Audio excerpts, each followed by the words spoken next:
Hey guys, quick review. Spyderco Manix 2 Knife Center Edition and the Carpenter XHP steel. Well, we're not going to go through all the numbers, stats, how long it is, all that jazz, because this knife literally probably has 5,000 reviews on it easy. So what I want to talk about is the value and quality of this knife, because I at this point consider this to be my best folding knife. And not only do I consider it my best folding knife, but I consider it to be my best folder by far. So I want to go over some of the details as to why that is. Now, this Knife Center edition, normally the Manix 2, well, anything with Spyderco comes in different steels, and they always have sprint runs and all that where you could have all different kinds of steel. Carpenter XHP is often described as a stainless version of D2. And if you're not familiar with D2, D2 is a tool steel that's considered semi-stainless. It's been around a long time, actually. I think like World War II. It's been around a real long time. And it's often been used in high-end knives. It's fantastic for holding an edge, but it's super, super hard to sharpen. So it's one of those things that you don't often see beginners or rookies buy it in. And likewise, this being a similar steel, it has phenomenal edge holding qualities, but it can be a little tricky. It can, you need to devote some time to sharpening. It's obviously a little better than the D2 in my opinion, but I've also only got a couple of sharpenings in on this so far, whereas D2, I've actually done quite a bit of sharpening on that, so I'm a little more familiar. So what makes this thing great, and what I really think makes this worth the money, and we'll back out here so you guys can actually see, is the deployment. This thing is the smoothest deploying knife I've ever owned. Actually, we need to go out a little bit more.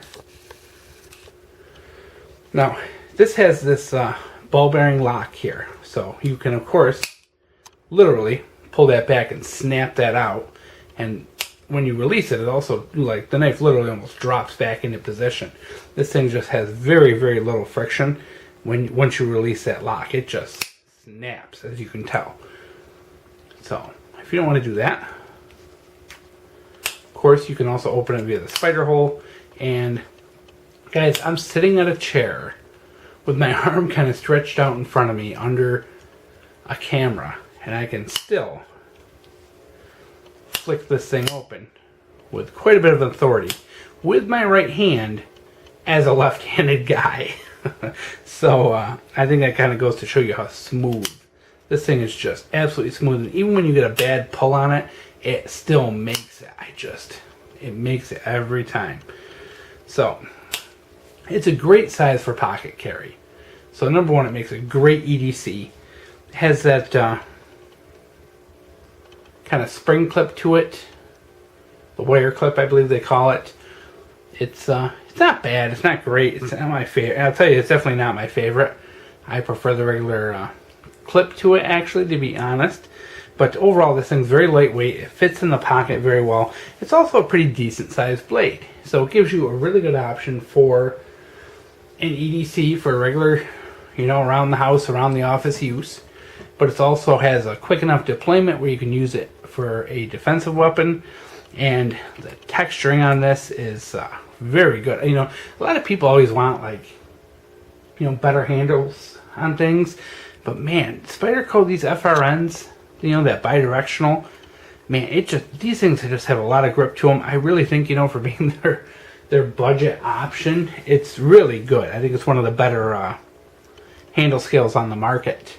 To be honest, I think it's just a lot of grip to that. You really do get a lot of pull on that, even with wet and slippery hands. The pocket clip's almost a full deep carry. Very little of the knife sticks out. You see, I have a lanyard to it, so I can kind of pull it out via lanyard. If I wanted, I could also put a zip tie on here and make this, do a little kind of wave modification with it. But yeah, overall, guys, everything about this knife is built very well. It's a really good, as you would expect, full flat grind. You can see that edge, guys. Now, granted, I touched this up a couple times, so it's not perfect, but you can see how that light catches the edge. It's just a very good grind on this. A lot of knives I get, the grinds are very uneven. This is actually a really good grind. You know, whoever was behind the machine on this one really did a great job. Ergonomics, fantastic. You know, you got that really up high choke that you can do on this because it has that choil built into the blade. Jimping on the back. Everything about this ergonomically is fantastic. Build quality is fantastic. I can't find any flaws with the build quality. You know, I've looked this thing over. Everything looks fantastic. Everything's nice and smooth. Nothing sticks out. You know, it's the whole kit and caboodle, guys. It's a great blade steel. It's a great knife with a great lockup, with a great deployment, decent handles. You know, they're not the best on the market, but you know, considering what this knife is and it's only $85, yeah, I'll say it's fantastic. You know, clip's okay. But I know there are aftermarket clips you can buy for these, so if it bothers you that much, you can change it out. And yeah, everything's great. You know, got my little lanyard, my little bead. The little bead I like because, you know, if you are trying to pull it out of the pocket, having that little something to give you a little extra purchase is nice in a hurry. But yeah. As for sharpening, this thing will hold an edge for a very, very long time. I use this to slice up some cardboard. And by cardboard, I mean slice it up into little tiny strips of paper. And I was able to get around 70, 75 linear feet of cardboard sliced before this thing lost its ability to shave hair, which is pretty astounding because a lot of the knives I've tested really only get you like 20, 30, or 40 linear feet of cardboard before they lose the ability to shave hair. So this thing will stand up to EDC use quite well. And then to restore that edge, you know, yeah, it wasn't as quick as like HCR 13 MOV, but I was able to bring it back to shaving with only a strop.